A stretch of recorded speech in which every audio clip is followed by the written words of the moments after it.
je vais vous parler de fierté pour ce que vous nous avez fait. À un moment donné, à force de ne pas s'occuper de notre société, il y a des gens qui s'en occupent pour nous autres.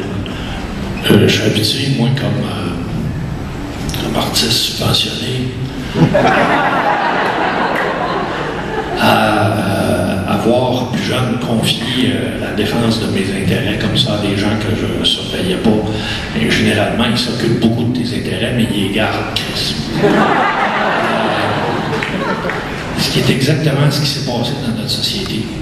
Et M. Charest a essayé de tendre un énorme piège à toute la société en se servant de vous autres, en vous frappant.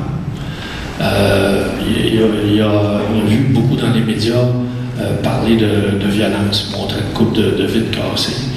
Et il ne montrait pas l'autre violence, la vraie. Moi, j'essayais de souligner, je dis, ben, je sais pas, tu quelqu'un qui était au courant qu'il n'y avait pas de rébellion en cours. Les étudiants étaient dans leur cours, ils essayaient de faire les meilleurs cours possibles. C'est Charest qui a parti ça. Alors, quand il dit la violence et l'intimidation, la violence et l'intimidation, elle est libérale, c'est-il.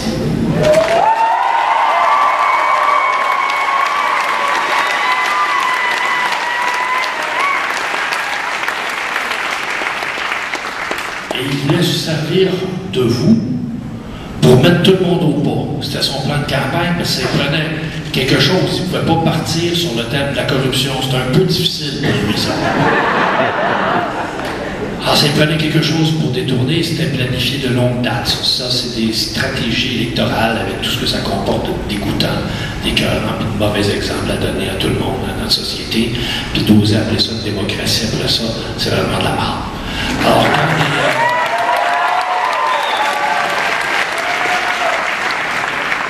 quand des gens corrompus vous demandent de faire votre juste part, c'est faire votre juste part pour leurs amis corrompus, Chris.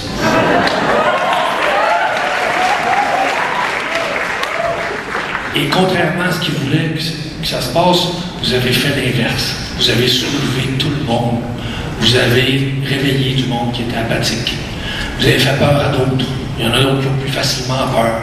Je les comprends. On guérit de la peur en se levant, en allant fonctionner. Quand on ne se lève pas, on n'a personne en face de nous, on voit juste des culs, on est à genoux, Chris.